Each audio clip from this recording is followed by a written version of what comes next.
YouTube फेमिलिफोर माबायदि दं नोंसोरो वेलकम बैक टू माय चैनल जनालिनी जिउ गासैखौ बरायहरबाय ओमफ्राय आं दिनै मोनसे गोदान भिडिअ लानानै फैलायबाय खारन आंनि थाखाय दिनैनि दिना बिराद इम्पर्टेन्ट ओमफ्राय आंनि थाखायल' नङा दिनै गासैबो इन्डियाननि थाखायनो बिराद गोग्गाथाव बाथ्रा खारन दिनै दङ जाय जाय क्रिकेट फ्रेन्ड बिसोरो मिथिखागोनानो जे दिनै अस्ट्रेलिया ओमफ्राय इन्डियानि गेजेराव वर्ल्ड कप फाइनल जानो थांगासिनो दङ थ' बिराद एक्साइटेड आङो आं बिराद फेन दे क्रिकेटनि बिराद मोजां मोनो आं आवगोलनिफ्रायनो ओमफ्राय ना बेखिनिखौ नाय रेडि दिनैनि थाखाय बे जाबाय साना भाजा नैबे पपकर्न बेखौ दा बानायथ'आ आङो दा हराव बानायगोन जेथिया गासैबो फैजोबो पपकर्न जायै जायै नायगोन हुहु ओमफ्राय बिथिंजाय बमा ओमफ्राय नैबे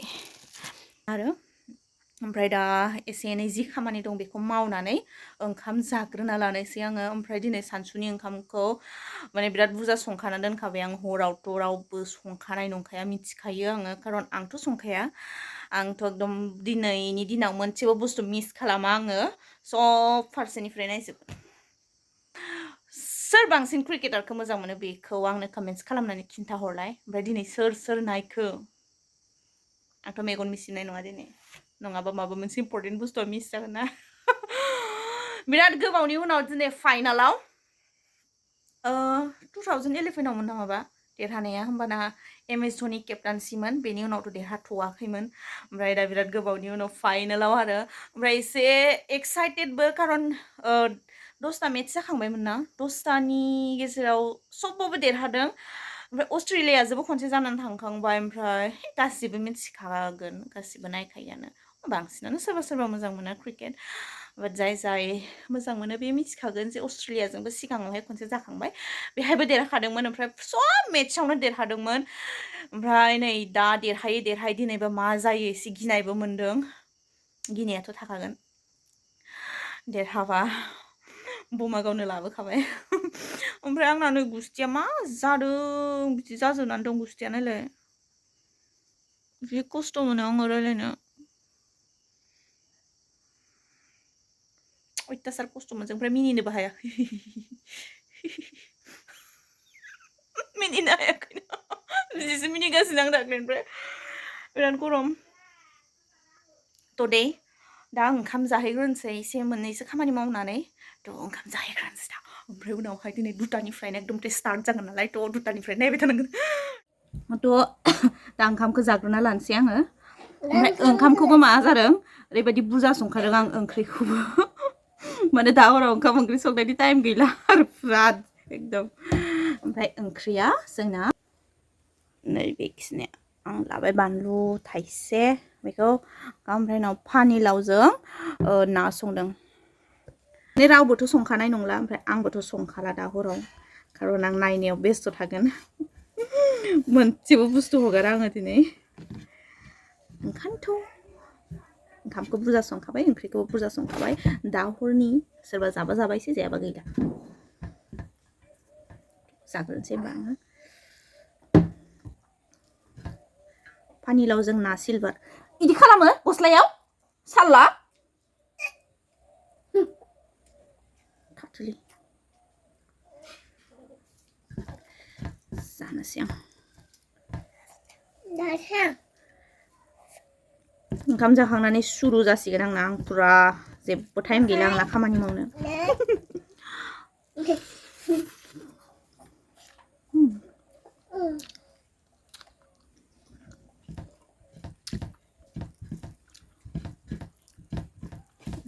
आलु गोसा बानलुआ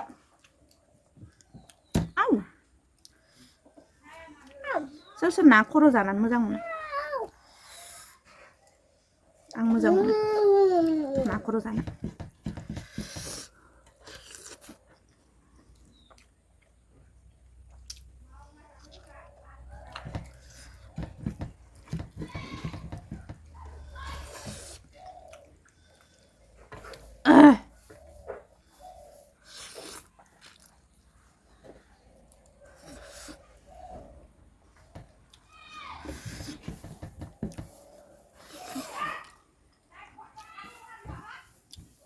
जाग्रोबाय थानोसै आङो ओंखाम दा दसे उनाव रायलायफिनसै बानलु जानानै जि गोलोमजोब्बाय बेखिनि जानो हाबाय आङो जि आलु गोसाथार जानो हायासै आं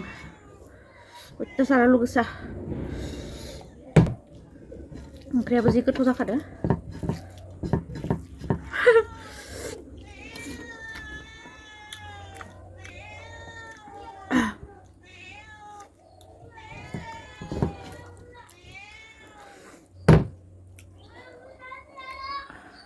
Silbat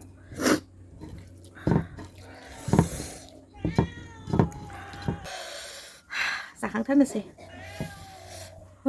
बानलुआ आयौ जि गोसाखामोनलै हायासै जानो गुस्ति गाराय जानाय जा आलु जोबखादों गुस्तिया जानानै बानलुआ जानते हैं जिम्मेदारी उनके ऊपर है सबसे ज्यादा रन बनाए विश्व कप में भारत के लिए भी और ये सारी टीमें उसमें सबसे ज्यादा आगे हैं इनके ऊपर जिम्मेदारी वक्त है ओमफ्राय उनाव जि एक्साइटेड जानानै ओंखाम जाखांनानै फैनानै एकदमबारे जि एक्साइटेड जादोंमोन आं एकदमबारे नायनोसै इदि होननानै ओमफ्राय उनाव फैनानै नुनाय लोगो लोगोनो 3 विकेट रागायानो हालामोन आङो एकदमबारे डाउन जाखाजोब्बाय आं आयौ गिखादोंमोन सचिन तेन्दुलकर साल्ला ओइलाय सचिन तेन्दुलकर होमबाबो नायनोसै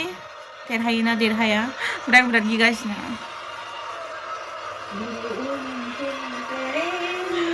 दिल हुम हु इले मा गाने दा मा जागोन सोर फै गोसो जायो इसोर माने फुरा इन्जय खालामहैनो सानसे थांगोन आङो ओमफ्राय जोंना टिभि गैया दे टिभियाव नायनो मबाइलावसो नायगासिनो एकदमबारे नोंसोरनि अननाय मोनोब्ला सानसे समाव नेक्स्ट वर्ल्ड कापखौ आङो टिभियाव नायगोन होननानै आसा खालामो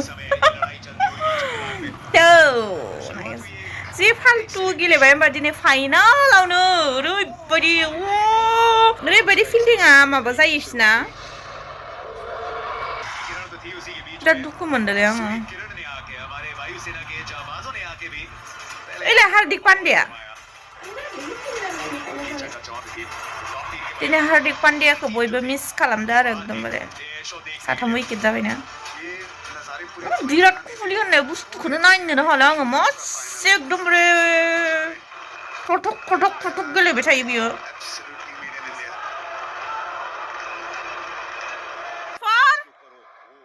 नै ओमफ्राय रान रेटआनो नायलाय 5.24 फैबाय फैयैनो दहाय नायबाथाय बेसेबामोन 7 पइन्टमोन फाल्तु 50 जाबाय नामा बिलाय ओभार थांबाय कमान विराट फर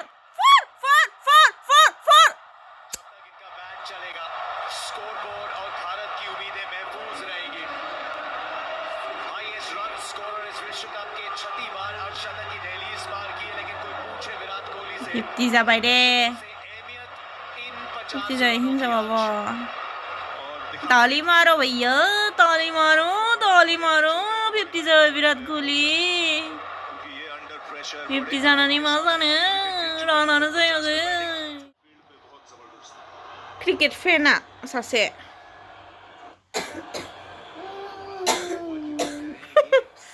मा खेलायो हो टिभिया जि नागिरनानै मोनाखैमोन आङो आइया नागिरनानै लाबोबाय ओमफ्राय नै क्रिकेट फेना सासे बारायबावबाय ओंखायनोथ' जाहा ओंखाम संनो टाइम गैया दा हराव गासिबो नायजोबगोन ओमफ्राय बिबो दाहाय फिल्डिं बारसो नायगोन मालाय फिल्डिं बारसो नायनो मोजां मोनो out Virat Kohli out direct स्टाम्पआव बुनानै मा जागोन मिथिला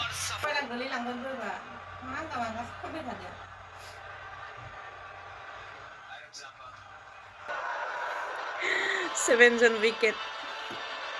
ओमफ्राय ओंखाम लाना फैलायबाय बेसोरा नायनो And out. आरोबाव झटका दिया है इस विकेट ने कुलदीप यादव श'बो खालामनो हाला आसरित नि खालामसिगोन कुलदीप 50 अभारखौनो गेलेनो हानाय नंला खोमा एन्ड आउट और आउट हुआ यहाँ सूर्यकुमार यादव बढ़िया गेंदबाजी और 226 पे नौ है यहाँ पे इंडिया और अभी ये सूर्य ने बनाया यहाँ पे ओरैबायदि रागा जोंबाय बिथाङा बाबाया दा इन्डियाखौ सापर्ट होलायो फ्रा अस्ट्रेलियाखौसो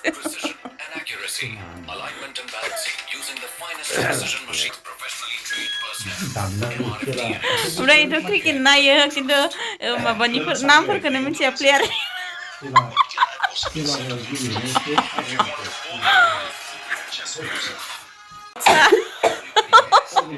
India timni coach.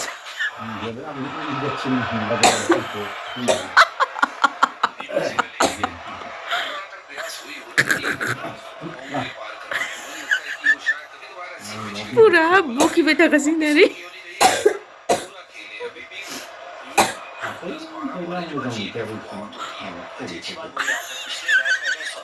Mata daklin film mo장 bubai thadomun le.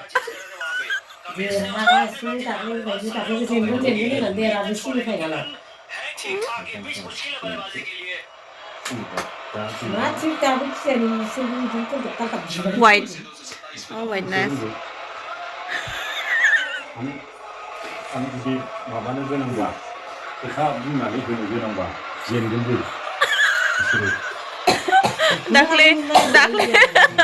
Dakli besin aku itu soneng kan ya.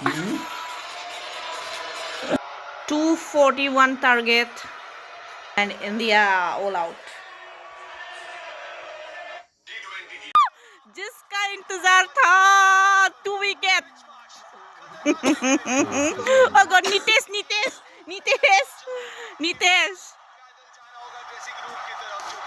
Nitesh fैदो ओइ माबायालाय नरेन्द्र मदिया नरेन्द्र मदिया फिट जालायदों दा थैगोनसो ओमफ्राय बाहेराव लाबलायबाय जोंहा टिभिखौ oh my god 2 wicket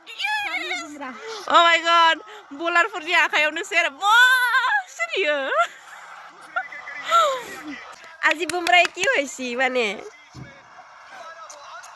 ये फीलिंग सिर्फ हमें पता है बुमराह 2 विकेट आज बुमराह क्या खा के आया है बाबा जी बिस्वा बोमा गाव लागोन नंनाय जोता जेनसिन खैथा जाबाय साथाम जाबायना साथाम 3 विकेट 10 अभारनि सिगाङावनो वाव बुमा गाव हांबायानो माला गाव हांबायानो जानियालाय गावदो ओइ र दा गावगोन बाराद्राय एक्साइटेड दाबो मोजां नङा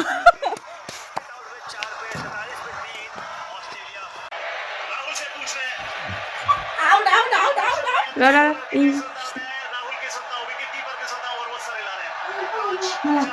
Mama naik deh. Ini review lah ya sih. Kayak sih review.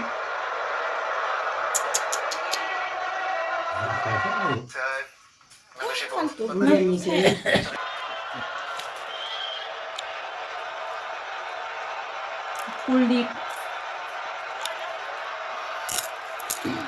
Kasih aku tanggungan nambah. Ini saya.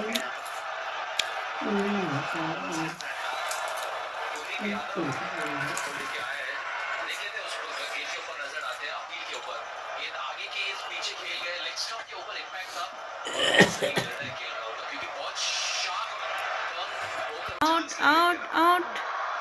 चौके नहीं आ रहे ये देखिए ऊपर से बहुत जरूरी है शॉट बहुत अच्छी पारी खेलते हुए ट्रैविस हेड शुरुआत में बड़े शॉट खेले फिर करे तो ज्यादा फर्क नहीं अगर एक्चुअली बिल्कुल सेम है 23.3 ओवर के बाद Bharat Shami, come on, out.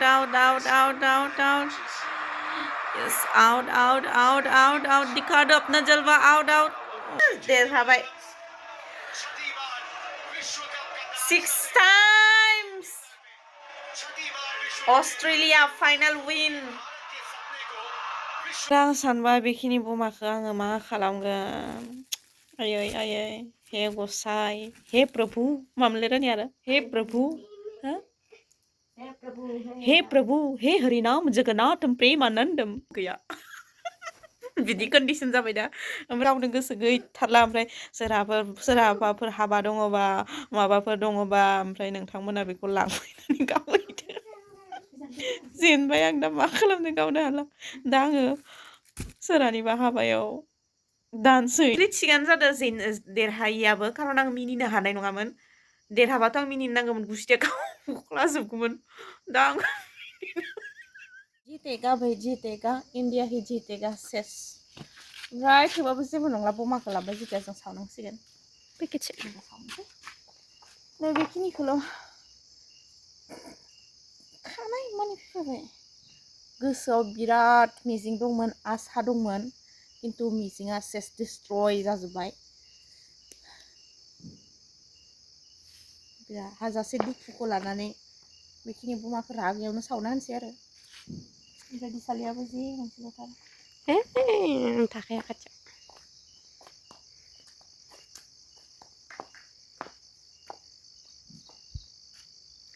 आरो मा खिगार नावनो नागिरदों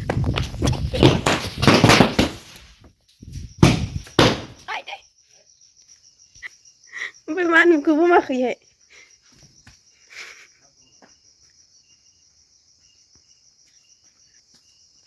ओमफ्राय इन्डिया देरहानाय मोनबाथ' ओरैबायदि खुसिसिन जागौमोन आरो किन्तु उपाय गैया माथो खालामनो नङा होमबा